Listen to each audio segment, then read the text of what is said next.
There it was, a light, bobbing in the dark, in the distance. After many hours at sea, the passengers on the vessel gathered on the bow to see the small light slowly bouncing in the distance. Some of them were immigrants, some of them were merchants, some of them were sailors who were used to the sight. Their vessel would continue in the direction toward this light until daybreak, and as the sun came up behind them, be greeted to an amazing sight.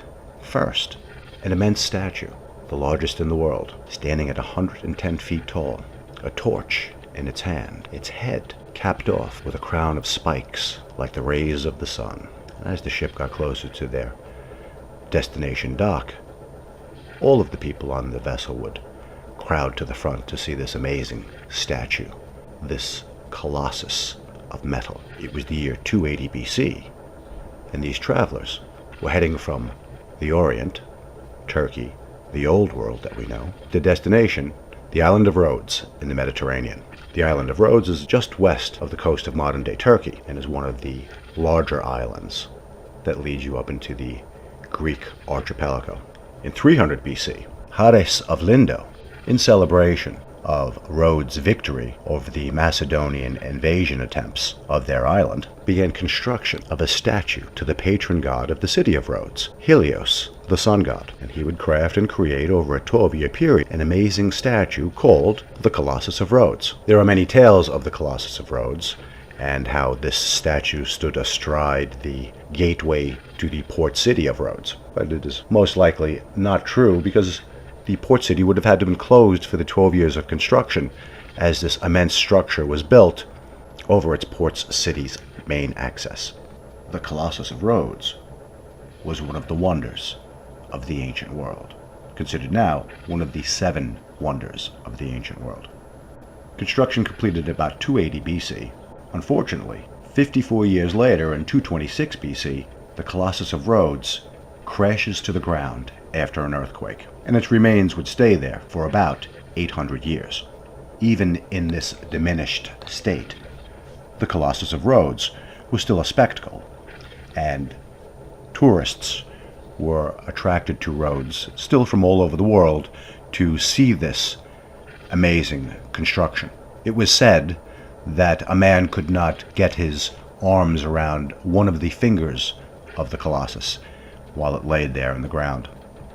In 653 AD, the Muslim Caliph Muawiyah had the remains destroyed and had them sold to a merchant from Edessa, and the remains of the Colossus of Rhodes were carried off to the now city of Homs in Syria, packed on 900 camels.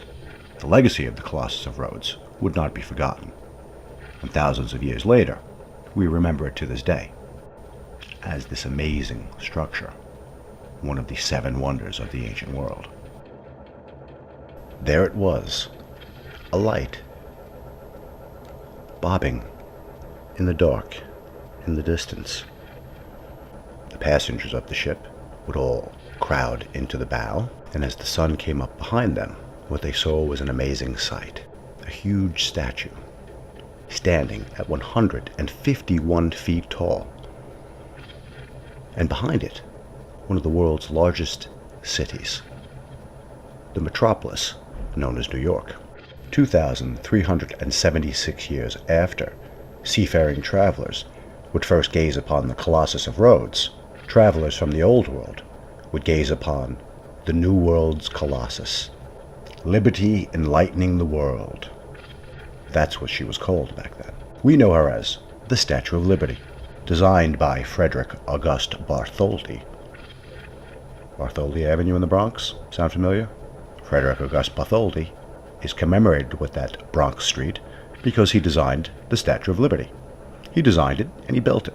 Inspired by the commentary of Edward René de Laboulaye, Bartholdi would be driven to create a statue that would represent America from the European perspective. The European perspective at the time was one of a millennia of servitude to kings and empires, and now up-and-coming republics and democracies. But what America represented to the European was this break from this millennia-old quagmire of stagnation, and America represented liberty. So Bartholdi was somewhat torn. Did he represent America with Columbia, the goddess that was most frequently associated with the United States, or would he represent America with Libertas, the goddess of freedom? He would choose the latter. Libertas, just like the Colossus of Rhodes, would stand at the gateway of New York's port city, welcoming immigrants and travelers from all over the world, her torch ablaze, her spiked crown, just like the rays of the sun, greeting them as they traveled from their old lives to new lives. Gustav Eiffel, the same guy who would build the Eiffel Tower, assisted Bartholdi in the creation of the Statue of Liberty, or as she was known then, Liberty Enlightening the World. He had an assistant before that, in one Eugene Villaid-le-Duc, but he died in 1879, and Bartholdi was forced to reach out, and Eiffel was more than up to the task. Eiffel created a 4-foot prong pedestal system that the outer framing of the Statue of Liberty would be riveted to. And with $16,000 worth of copper, worth over $365,000 on today's market, this French sculptor and his metalworking compatriots would craft the world's most famous statue. Liberty Enlightening the World would carry a torch in her right hand, a symbol of that freedom, and in her left hand she would hold the Tabrula Ansata, the Tablet of Law. Inscribed on the Tablet of Law is the date, July 4th, 1776, the date of the signature of the American Declaration of Independence. Liberty Enlightening the World's construction would take a few more years than Bartholdi would have wanted.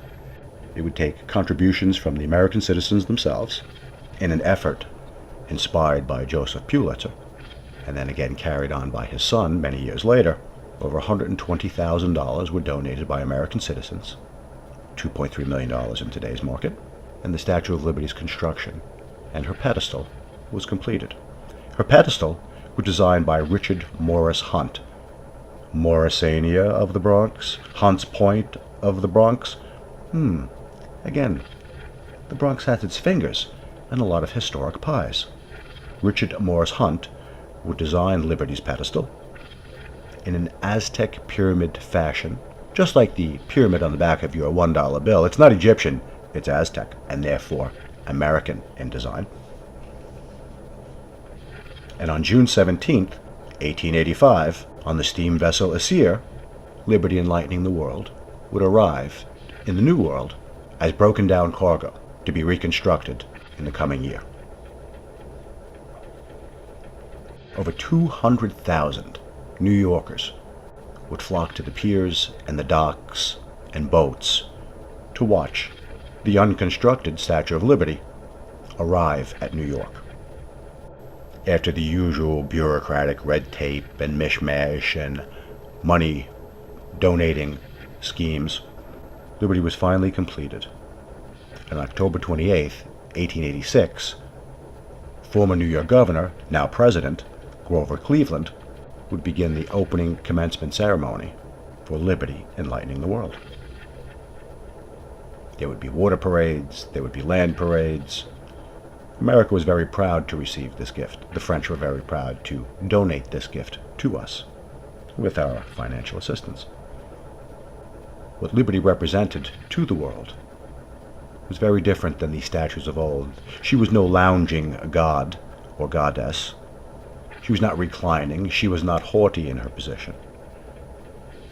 She was striding forward with the torch in one hand, the broken chain of slavery hidden beneath her Roman pella, the chain dangling from her sandaled foot. She represented the change from the old world, that here in this new world, anything could be possible, as long as that light of liberty, that torch of freedom, was kept burning and held aloft. In 1924, President Calvin Coolidge makes the Statue of Liberty a national monument. And in 1956, Bedloe Island is officially changed to Liberty Island. The Statue of Liberty has a proper home on her own island. Between the years 1886 and 1957, almost 59 million new Americans would first gaze upon the Statue of Liberty as they arrived at America's shores. Her message was clear to each of them, and to this day, the Statue of Liberty is the most recognized symbol all over the world. The Europeans Bartholdi and de la Boulaye understood what the upstart nation, only 113 years old at the time, meant to the world. America was a game changer. Liberty, enlightening the world, would be a permanent symbol of that change. Forever moving forward, forever her torch held high, forever the date of the Declaration of Independence held to her breast. 131 years later, I wonder if Americans today understand what those Frenchmen understood more than a century ago. This is the game changer. We are the game changer. We're the new game. And if we drop the ball just once, the old world and the old world's tyrannies are all waiting like jackals, ready to snatch that ball, that torch of freedom, from us at any given opportunity. Those jackals don't necessarily have to be non-Americans. Those who pledge to defend the Constitution pledge to do so against enemies foreign and domestic. And those enemies, they loathe the Statue of Liberty. They loathe the idea of liberty enlightening the world. You know who they are. They're the people who are always talking about taking away your liberties, taking away your rights. Your First Amendment rights to say what you need to say. Your Second Amendment rights to defend your way to say it and your nation. Your Fourth and your Fifth Amendment rights, your Sixth Amendment rights, your rights to privacy, your rights to property seizure. No, there are many domestic enemies of your freedom. Many people who hide behind this statue, yet are doing everything they can to chip away at her base. We know who they are. They announce themselves every day, and they announce themselves by telling you they want to take away what liberty enlightening the world has represented to them. They want to reforge the chains that once bound Libertas by the ankle. They want to forge those chains around your ankles. Many years ago, Grandpa Dynamo and Great-Grandpa Malleus did too gaze upon that amazing statue. And I can only wonder what those men thought as they gazed upon her and the promise of freedom that this new world offered. I, for one, will not forsake that promise. I will not be a member of a generation who stands by idly while those chains are recast and forged around the ankles of my fellow Americans. June 17th, 1885. June 17th, 2016. 131 years, liberty has proudly stood on display as a beacon of hope and freedom to a world enslaved by tyrannies. Those tyrannies have not gone away. That torch of freedom only burns if there is someone to hold it up. The statue is a symbol. You are flesh and blood. Let this symbol live in you, and all you say, and all you do, while you help liberty enlighten the world. Not like the brazen giant of Greek fame, with conquering limbs astride from land to land, here at our sea-washed sunset gates shall stand a mighty woman with a torch, whose flame is the imprisoned lightning, and her name, Mother of Exiles. From her beacon hand glows worldwide welcome, Her mild eyes command the air-bridged harbor that twin cities frame. Keep ancient lands, your storied pomp, cries she with silent lips. Give me your tired, your poor, your huddled masses yearning to be free, the wretched refuse of your teeming shore. Send these, the homeless, tempest-tossed, to me. I lift my lamp beside the golden door.